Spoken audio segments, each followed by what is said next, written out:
I'm Nicole Methot, a massage therapist here in town. I work over at Williamstown Wellness with a bunch of other wonderful therapists. As you may have heard with my interview with Robin, I also teach the MELT method, and I'm holding a workshop here at BeFit coming up on Sunday, October 6th at 10 a.m. So we thought we'd show you like about a 10-minute clip of what the MELT method entails. So basically it's hands-off body work, as we call it, and it involves two tools, balls and a roller. And this roller is unique in that it's much more forgiving than many rollers out there on the market. And it is forgiving to innervate your fascia or your connective tissue. So it's never meant to inflict pain. We always say, why would we want to cause pain to get you out of pain? And this entire method is built to kind of give you the tools to manage your pain, build self-awareness, and also just learn where your imbalances may be to ultimately be in a better and put your body in a more ideal place. So I'll run through a quick mini treatment of the hands and the feet. I'll start with the feet. There are two major balls. There's a really soft one, so it's very squishy, and a firm one. You always start with the soft ball, and as I said in the interview, this method really simulates manual therapy. So if you were to go get a bodywork treatment, your therapist is not going to come, with their thumb and rail into your tissue. They're going to warm it up first. So you think of this as like the warm-up. And even before you get on the tool, the ball or the roller, you always take an assessment. So I'm going to put the tool down, and I'm just going to stand on both feet, about hip width apart, close my eyes. We're going to take our common sense out of this assessment and really tune into our body sense. Your body sense is really your body's ability to tune in to how your body is feeling without using the sense of sight or touch or even hearing. And so you're going to bring your awareness down to the soles of your feet. And quickly, this can be 10, 20 seconds. You're just going to notice how your feet come into contact with the floor. Do you have a tendency to grip your toes for balance when you close your eyes? Do you fall back on your heels? Do you scan up your body? Do you feel like your knees are gripping, your thighs are gripping? Do you squeeze your butt cheeks unnecessarily? So really that's an assessment. You're just seeing how your body feels. And oftentimes people will feel like one foot is stepping in front of the other, and then you look down and your feet are actually in alignment. So this is just an assessment tool to kind of take a snapshot of where your body is right now. And we'll return to that after you do a foot treatment. So again, I'm going to do an abbreviated treatment. But to start, you just choose either foot and just step back and forth on the center of the foot. You try to keep your arms relaxed, you don't touch yourself, and you're just feeling how much body weight you want to put on that ball. Remember, no pain infliction. So if you feel like your body is fighting back, then don't put your whole body weight on it. You can just put a little bit of weight. Like, you can also do this seated, right, where it takes some weight off of it. So it's really meant to be a comfortable position that you can do practically. So once you've warmed up the middle of the foot, you step forward and you go to what's called position point 5, right in front of the heel. And then you come back to the center, position point 1. And then position point 5. If you come to the workshop, you'll learn all these points, and they actually correspond to how your lines of connective tissue or fascia feed into your foot. So this is called position point pressing. You're just warming up the foot, applying slow, sustained pressure to wake up that connective tissue. And then you sink down to position point 5, which is right in front of the heel, and you do this little side-to-side action, which is called gliding. Gliding is an investigative technique where you kind of feel where any barriers might be. In the MELT method, we call it stuck stress, but it's really adhesions, barriers, tight tissue, restriction, a knot. These are all words that just mean stuck stress. And then you come back to position point 5 and you sort of sink down and pinpoint a spot, and you do this little side-to-side action called shearing. So gliding is a longer stroke. Shearing, you kind of zone in and you pinpoint a spot, and then you move a body part to mobilize that tissue. And then you pause and wait. You always pause and wait after you shear. That gives the tissue a moment to adapt, to change. And then we rinse. So you bring your big toe on the ball and you rinse it toward the heel. So really what we're doing, and you can exchange your body weight side to side, is you're sending that new fresh fluid you've woken up your leg. So I spoke in the interview about a foot treatment being good for lower back pain. And that's what I mean here, is that you're rinsing that fluid up the back of your leg where the fascia naturally flows and servicing your lower back. And then finally, you do what's called friction. I call it friendly freestyle friction. It's super, super gentle and nice and feels really like someone's massaging your foot. And then you shake it out and that's it. And so you take a reassessment really quickly and feel your right side compared to your left. Oftentimes you feel more grounded, you feel more of your foot splayed on the ground, more balanced, yet light and a little bit more energized. So that's the foot treatment, and we do it on the other side as well. I'll review it really quickly, back and forth to warm it up. You do position point pressing, and you glide, and then you shear, and then you rinse, and you friction. Obviously I did that side a lot faster, but I wanted to get the language again, gliding, shearing, and rinsing. That is sort of the scaffold of the method that you'll see repeat itself with the roller. So then you take your reassessment, stand on both feet, close your eyes, again, hang your arms, no common sense, just body sense, and feel if you feel a little bit more balanced on your feet.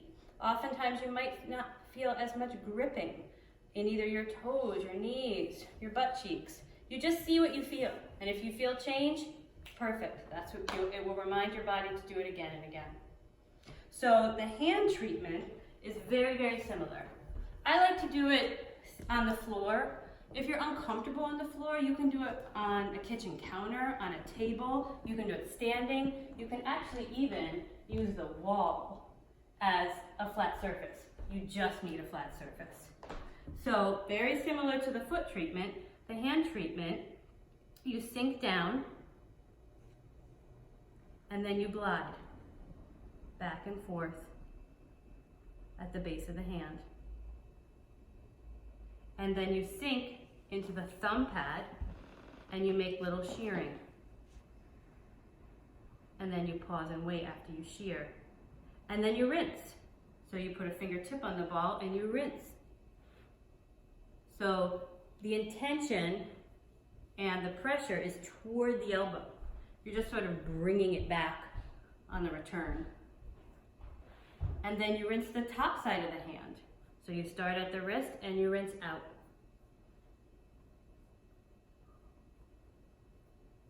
And then you friction. See how easy?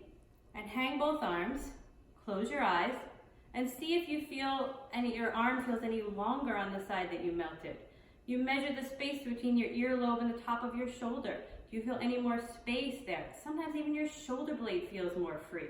And all we did is really direct work on the hand. So again, you glide back and forth. It's like you're drawing a smiley face at the base of the hand.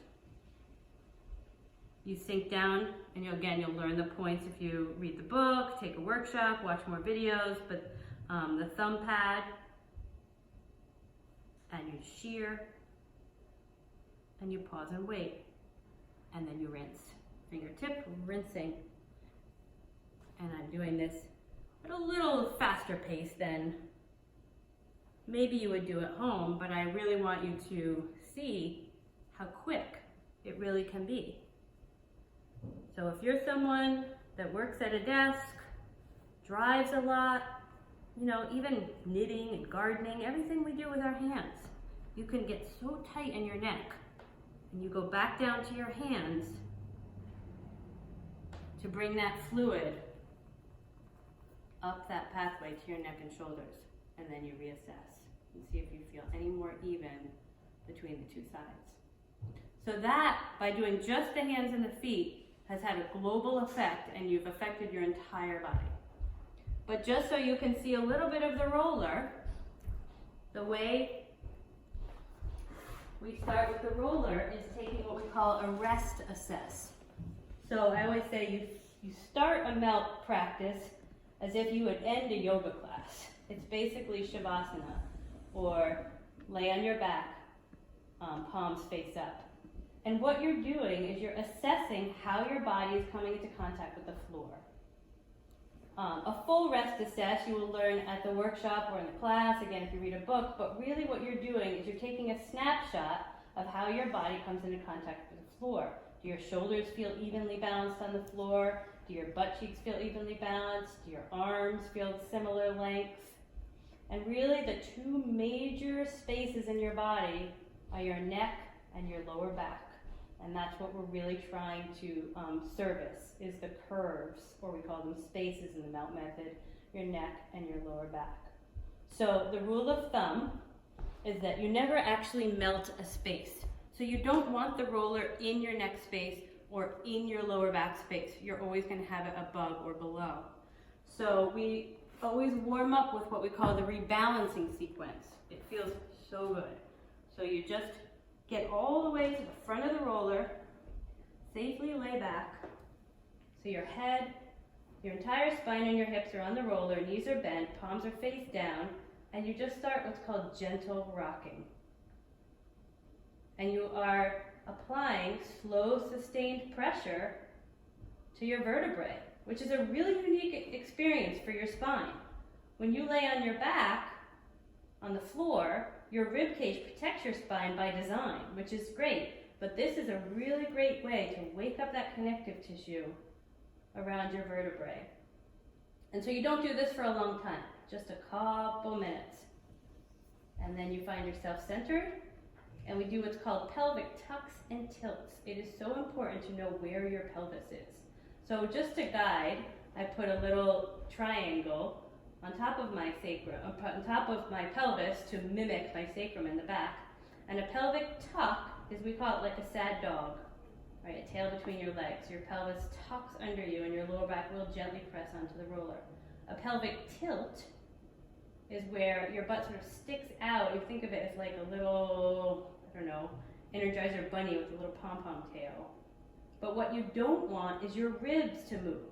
So a lot of people will do these exaggerated tucks and tilts. What we want is the rib cage to stay still, so you can even put your hands on your rib cage, and just subtly tuck and tilt your pelvis. This move is actually called differentiation. You're trying to differentiate, or have the ability to differentiate movement between your rib cage and your pelvis. And then you pause and wait and just let everything sink. And from here, you can extend your arms up toward the ceiling, and you can sink your shoulder blades down toward the floor and reach them up toward the ceiling. Can you see how that can really mobilize and lubricate your shoulder girdle? You can open up, hover your arms above the ground, and feel this continuous fascial line across your chest. And finally, I'll show you a couple lower body techniques with the roller. You always sort of drip your body off and give yourself a quick reassessment. See how your body feels now coming into contact with the floor. But one really simple move, who doesn't have tight hamstrings, right? So you just keep your hips down. Just drape your legs over the roller. They're heavy on the roller. The heels stay on the ground.